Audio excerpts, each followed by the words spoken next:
Salam sejahtera bagi saudara-saudari sekalian, Shalom. Nama saya adalah Valencio Doringin, seorang pendeta muda yang melayani di dua jemaat di daerah misi Minahas Utara dan Bitung. Merupakan sukacita yang besar bagi saya untuk berdiri di tempat ini dan membagikan sedikit perjalanan hidup saya bersama Tuhan. Kesempatan ini sangat berharga karena untuk pertama kalinya saya menceritakan kisah hidup yang selama ini tersimpan rapat. Kisah yang jarang diketahui orang lain, ini adalah kisah masa lalu yang tidak selalu indah. Kisah tentang kegagalan, kesalahan, dan pergumulan.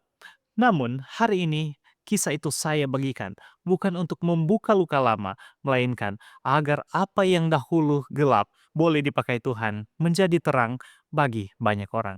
Kesaksian ini bukan tentang saya, bukan tentang kehebatan saya, bukan tentang kemenangan saya, tetapi tentang Dia, Tuhan yang setia, Tuhan yang peduli, dan Tuhan yang sanggup mengubah kehidupan siapapun.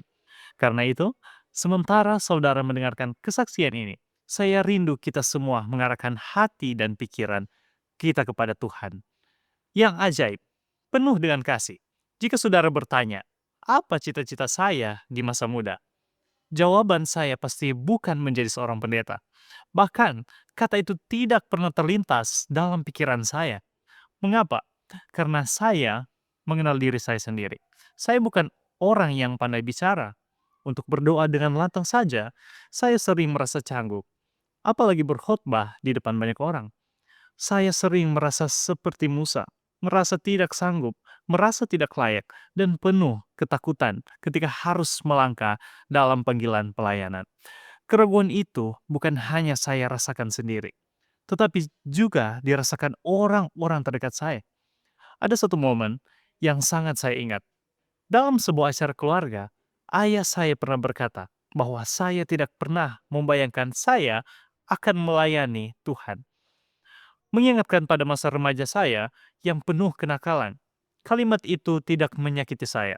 Justru mengingatkan saya betapa besar anugerah Tuhan dalam hidup saya. Ketika saya pertama kali diberi tanggung jawab untuk melayani jemaat, saya datang kepada Tuhan dengan hati gemetar dan bertanya, Tuhan, mengapa Engkau memilih saya?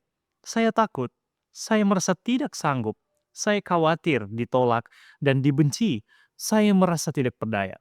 Namun Tuhan mengingatkan saya satu hal penting, bahwa pekerjaan ini miliknya, bukan milik saya.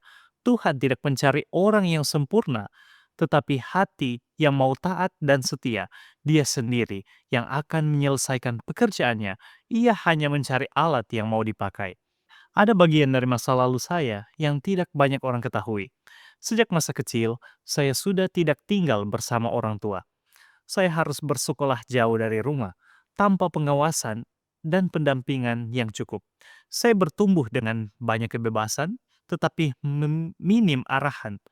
Tanpa saya sadari, kebebasan itu membawa saya pada pilihan-pilihan yang salah. Saya bergaul dengan lingkungan yang keliru, melakukan hal-hal yang yang saya tahu tidak berkenan di hadapan Tuhan, dan bahkan beberapa kali mengorbankan hal-hal rohani demi kesenangan sesaat. Di lubuk hati yang paling dalam, saya sebenarnya tahu bahwa jalan itu salah. Tetapi, dosa memiliki cara yang halus untuk mengikat. Tekanan dari pergaulan membuat saya sulit berkata tidak. Saya terjerumus semakin jauh. Saya menjadi pribadi yang keras. Saya mudah marah, suka berkelahi, dan bahkan membuli mereka yang lebih lemah. Hingga satu hari, saya terlibat konflik dengan sekelompok siswa dari luar lingkungan saya. Tanpa saya ketahui, mereka datang dengan jumlah yang besar. Sementara, saya hanya bersama beberapa teman.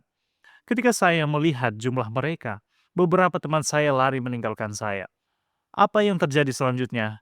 Bisa saudara bayangkan. Saya dipukul, ditendang, terjatuh, dan akhirnya hilang kesadaran. Saya terbaring tak berdaya, bukan hanya secara fisik, tetapi juga secara hidup. Peristiwa itu membuat saya harus beristirahat lama dan akhirnya berpindah tempat sekolah. Tetapi ternyata itu belum menjadi akhir dari pergumulan saya. Masa remaja saya masih dipenuhi rasa ingin tahu yang salah arah. Saya mencoba berbagai hal yang merusak hidup saya. Pendidikan saya terabaikan. Saya malas belajar, malas datang sekolah, dan hidup hanya untuk kesenangan sesaat. Sampai suatu malam, terjadi peristiwa yang menjadi titik balik hidup saya. Dalam kondisi setengah sadar karena pengaruh minuman keras, saya tergeletak di lantai sampai saya tidak ingat apa-apa. Ketika orang-orang mencoba membangunkan saya tidak merespons. Peristiwa itu berujung pada pertemuan yang serius antara orang tua saya dipanggil dan saya diberi peringatan yang sangat-sangat tegas. Suatu kesalahan yang sekecil apapun dan masa depan pendidikan saya akan berakhir. Saya masih sangat mengingat wajah orang tua saya saat itu. Mereka adalah pelayan Tuhan, dan saya tahu hati mereka hancur. Kalimat yang mereka ucapkan menusuk hati saya. Jika kamu membuat masalah, kamu harus berhenti sekolah dan mencari jalan hidupmu sendiri. Di titik itu, saya sadar hidup saya benar-benar rusak. Namun justru di saat itulah Roh Kudus bekerja. Tuhan masih memberi saya kesempatan, bukan karena saya layak, tetapi karena kasih-Nya begitu besar. Saya sadar, jika saya tidak berubah, saya akan kehilangan segalanya. Saudara-saudari, pertobatan bukan proses yang mudah. Perubahan yang drastis tidak dalam semalam. Meninggalkan kebiasaan lama, melawan candu, dan menolak tekanan pergaulan adalah pergumulan yang sangat nyata. Mungkin ada di antara saudara yang sedang berada dalam pergumulan yang sama hari ini. Tetapi saya mau bersaksi, mujizat Tuhan itu nyata. Tuhan tidak hanya menyuruh saya berhenti dari dosa, tetapi Ia mengisi kekosongan hati saya dengan satu yang baru, yaitu pelayanan. Saya dipertemukan dengan teman-teman yang mengajak saya melayani lewat lagu pujian. Saya tidak pandai bernyanyi. Saya bukan tidak percaya, tetapi saya belajar dengan sungguh-sungguh, berlatih dengan tekun, dan melayani dengan senang hati. Dan di sanalah saya menemukan kebahagiaan sejati. Yang paling membuat saya bahagia bukanlah suara saya, tetapi melihat senyum umat Tuhan yang dikuatkan melalui pujian. Dari situlah saya belajar, sukacita sejati bukan ditemukan dalam dosa, tetapi dalam melayani Tuhan dan sesama. Melalui pelayanan itulah Tuhan meneguhkan panggilan ini.